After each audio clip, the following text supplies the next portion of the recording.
Welcome to the Baseball Maelstrom. This is Commish Orr. Something I wanted to do today, I thought I'd do a little video. Now that we are 5 days into the season, my solo league season with Payoff Pitch Baseball, and my Hall of Fame teams competing against a couple of non-Hall of Fame teams, I thought I'd take a look at the stats so far. I know this is early. There's only been, each team has only played 5 games at this point.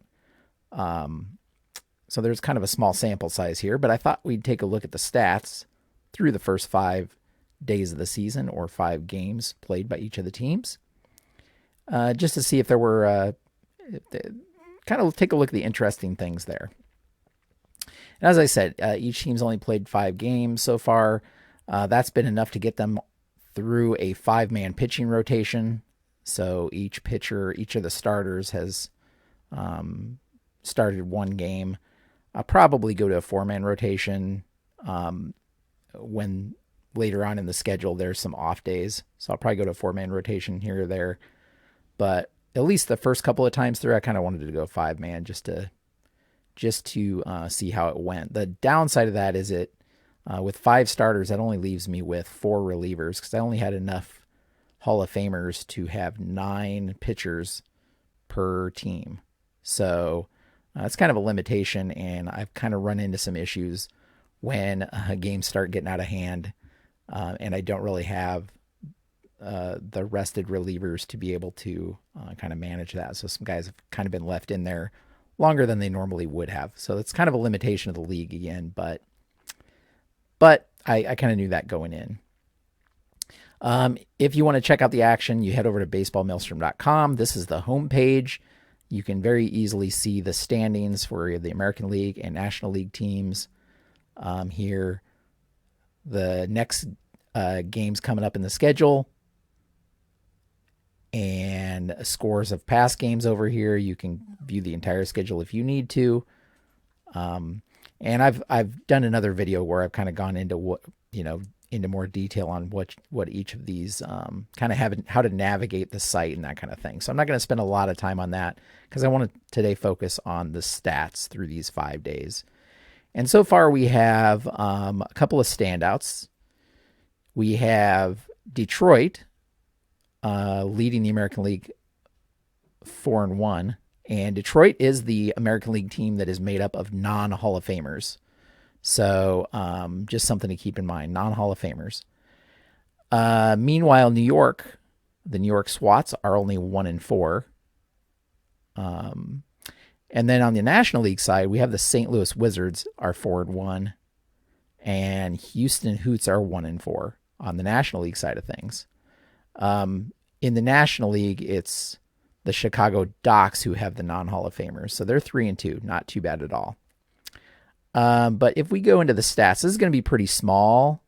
So in my video editing, I think I'm going to try to blow this up a little bit so you can kind of follow along. But I will verbally tell you what I'm seeing, so that you don't necessarily have to be able to see the detail to follow along with what I'm talking about. That being said, you can go over to the Baseball Maelstrom website, click on stats, and you'll go to the same page. All of this is done I use BallScore to score the games, and BallStat is the stats software that I use to produce these web pages. Well, not the front page, but like these stats web pages that you see. So, again, what we can see on the American League side, a couple of interesting things so far in the first 10 games in each league. And that is that in the American League, the ERA league-wide is 6.17. Very brutal. In fact, the Boston Splinters have the lowest ERA at 4.6.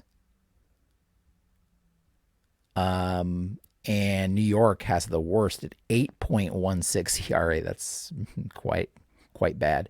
The thing is, you get a couple high-scoring games. Again, only 5 games played per team, so you're going to have some skewed things because of low sample size. But I just thought that was interesting. 6.17 ERA. On the National League side, going down to the National League here, we see that the National League ERA 3.48. So much better pitching so far in the National League than the American League. National League hitters are only hitting 241. American League hitters are almost hitting 300, 299. I guess that's something else I should mention, is that I realize that this is pushing the limits of what Payoff Pitch was designed to do. Payoff Pitch was not designed to handle teams like this. I'm doing it in a way, these cards have not been normalized or anything like that to compete against different eras and to have stacked teams of Hall of Famers competing against each other. That's not the way Payoff Pitch was designed. It's not the way the cards were made. It's not the way the player ratings were determined and all of that stuff. So I'm kind of doing, kind of pushing the boundaries here of what the game was really designed for. But that's part of the fun to me. So I thought I'd just go like team by team, take a look at some of the standouts, and then maybe take a look at the leaderboards. And that's kind of what I wanted to show you guys today. So let's just start with the Detroit Rockets. And the Detroit Rockets, a couple things kind of jump out in terms of hitting. These players are sorted based on batting average, it looks like. So leading Detroit in batting average, Lou Whitaker is hitting 533 through the first 5 games, 8 for 15. And followed closely by Alex Rodriguez, who has 4 homers. I think he has two homer games. So pretty remarkable for him. His slugging 1.211 over 1,000 slugging percentage, 609 on base. He's just a monster right now. Ichiro is hitting 500. Mark McGuire's only had a couple of pinch hit at bats, so that's not much. But Dick Allen, 455. I mean, the team batting average is 390 for Detroit. Crazy through the first 5 days. On the pitching side, they had, if we look at the team ERA, 5.11 for team ERA. Couple standout performances, I guess. Urban Shockers, a reliever, has pitched 5 scoreless innings. He's only allowed 2 hits. They had some good starting pitching performances. Roger Clemens had a 7-inning start, only allowed a run. David Cohn had a 1 start, and he pitched in relief before I had really set the 5-man rotations. So he's pitched 10 innings, only allowed 2 earned runs. Brett Saberhagen, 7 innings pitched, only 3 earned runs. So there's some good performances there. Dave Stieb got rocked on the Rockets. He only pitched 2 1/3, but yeah, that's kind of the standouts, I guess, here. They've hit 14 homers in 5 games. Struck out almost twice as much as they walked. They've stole 7 bases, but been caught stealing 4 times. Kenny Lofton's not having a good time stealing. It's 2 stolen bases, 2 caught stealing. Anyway, pretty interesting stuff there. The other thing, Charlie Blackwell has 11 left on base. He's hitting 318 though, so not too bad at all. Very interesting stuff here for Detroit. So let's go to Boston, and leading Boston is very expected. Ted Williams hitting 500, and with an on base of 615, craziness. And then they have their team batting average is 293, which is pretty good also. They have a couple players that are not hitting well at all. I mean, Harmon Killebrew's only hitting 188. but he's hit 2 homers and has 10 RBI. So he leads the team in RBI, even though he's only hitting 188. Charlie Gehringer is only hitting 071. So he's 1 for 14 through the first 5 days. He has walked 4 times, so that's at least something. On the pitching side of things, Pedro Martinez in relief, because that's the other thing, is these cards that I'm using are specific season cards. There is no like career card or anything like that. So it's Pedro Martinez, and I think the season I'm using of his is when he was injured part of the year. Is the best season that I had available to me for Pedro, and I think he's injured for a chunk of the year. So it wasn't like one of his top seasons. Still a good season, but not one of his top ones. But he's pitched almost 3 innings scoreless.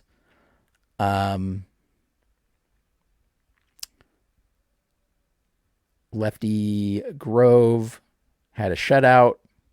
He was one of the shutouts in the first 5 games. Gaylord Perry had a great 8 innings with only allowing 2 earned runs. And then it kind of goes down from there. But team ERA of 4.6.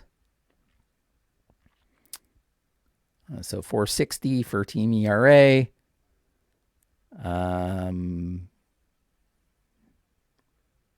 So not too bad for Boston. If we look at Oakland, leading Oakland in batting average at least is Rod Carew. He's the leadoff hitter. Followed closely by Mickey Cochran. Team batting average is only 271, so not too crazy.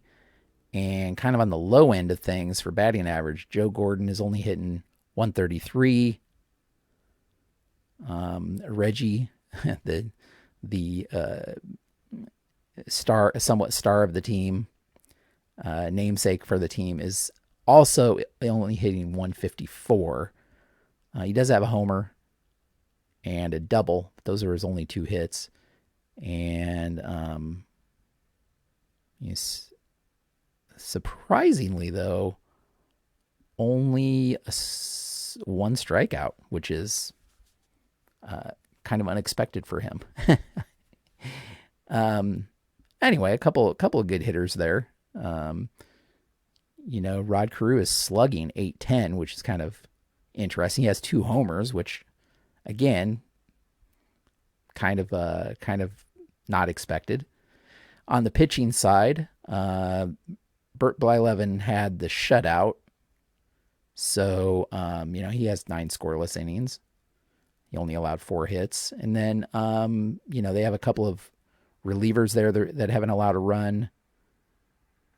Jim Cott and Mariano Rivera. Mariano Rivera only getting 1 inning so far, I think because they haven't really had the kind of situation that he would normally come into. Team ERA for Oakland is 6.80, so pretty bad. We go to the New York Swats. Team batting average of 229, so New York's struggling in hitting.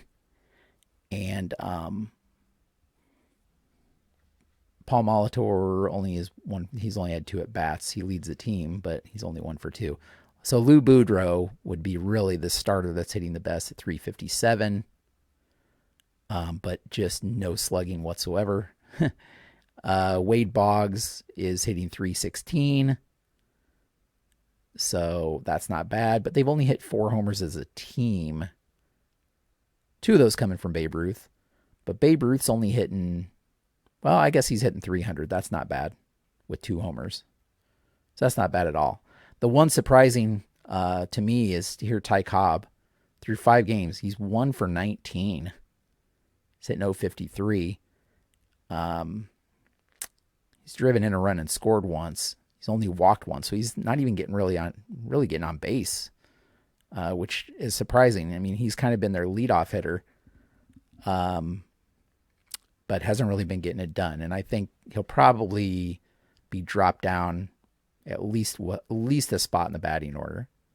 Again, this was, I think, Ty Cobb's 1921 season, so not the 19 teens when he was having some of his amazing seasons, but still not a bad hitting season. On the pitching side, Nolan Ryan probably has the lowest. Yeah, he has the lowest ERA, and even his ERA is 5.63. 8 innings, 5 earned runs. Their team ERA is 8.16, so they have quite a few pitchers there that have just gotten shelled whenever they come in. I mean, they've allowed 14 homers as a team, and only hit 4 on their own. So pretty crazy stuff. One thing I failed to mention is Babe Ruth, who is leading the team with not leading the team, but he's leading the team with homers, and he's hitting 300. He's also struck out 7 times in 20 at bats. So that was a little surprising to me. We head over to the National League side of things. Taking a look first at the St. Louis Wizards. We have leading that team batting average is 292, and leading the team is Oscar Charleston, a Negro League star. He's hitting 500, 10 for 20, which is pretty good. And followed closely by Larry Walker, who is hitting 474, and Stan the Man hitting 429. Larry Walker's the only one with a decent slugging percent. Well, I mean, there's some other decent slugging percentages in there, but Larry Walker's leading with slugging 1,000. And on the lowest side of things, Rogers Hornsby, which is the surprising one to me, is hitting 048, 1 for 21 with 9 strikeouts, which is pretty crazy. I'd expect him to be doing a lot better than that. On the pitching side, I mean, their ERA, so it is varied as their batting was. Their ERA is 2.11 as a team, which is kind of nuts. You have Carl Hubble, who had 6 scoreless innings before he had to come out of that game with an injury. You had Robin Roberts, who pitched a shutout. Steve Carlton had 9 innings, only allowed 2 earned runs. So, I mean, pretty good pitching all the way around, except for John Smoltz, and even he allowed 4 runs in 6 innings. So he didn't even allow. They've only allowed 11 runs as a team, which is pretty good. Bruce Sutter has 2 saves. He's only had 2 innings pitched, and he has allowed a run, but that's it. If we go to the Chicago Docks, which is the non-Hall of Fame team, we see team batting average of 215. Remember, on the National League overall batting averages are a lot lower than the American League. Pitching stats are a lot better. But leading the team, they have a couple of good hitters. So Troy Tulowitzki is hitting 357. Keith Hernandez is hitting 300. Barry Bonds is hitting 286, and he's hit 2 homers. So, so he's doing well. He's doing well. Maybe not quite as good as we'd expect, but still pretty good. If we drop all the way down, we can see Gene Tennis, 0 for 10 so far, hasn't gotten a hit. Scott Rowland, 1 for 17. Again, we'd expect those to change at some point because that's just terrible. Pitching-wise, team ERA is 3.45. Billy Wagner has 3 saves. Has not allowed a run yet in 3 innings pitched, which is great. Starting wise, you have Oral Hershiser and Rick Rushell. Both had allowed only a run in 7 innings. Dwight Gooden only allowed two earned runs in his 9 innings, but I think that game went extra innings, so he didn't get the decision on it. And a couple of struggling pitchers, I guess. Roy Oswald has only pitched 4 innings and has allowed 5 earned runs, so he's had a rough couple of innings there. So that's the non-Hall of Fame team in the National League. Go to Los Angeles Dynamos. Team batting average of 217, so not very good at all. And their top hitter is another Negro League star, Cristobal Torriente, who is hitting 467. He hasn't hit a homer yet. He's 7 for 15. No home runs, no triples, just 1 double and a bunch of singles. And Chuck Klein's hitting 333. That's not too bad. But again, a couple of players who we would expect will do a lot better in the future as things normalize a little bit. Johnny Mize is 2 for 19. He's only hitting 105. Frank Robinson's 2 for 17. Joe Morgan 2 for 17 in the leadoff spot. We'd expect some of that to change. Heading to the pitching, team ERA is 3.86. And, Koufax has the best ERA on the team, 8 innings pitched, only allowed 2 earned runs. Don Sutton, 7 innings pitched, only allowed 2 earned runs. Greg Maddux, 7 innings pitched, only allowed 2 earned runs.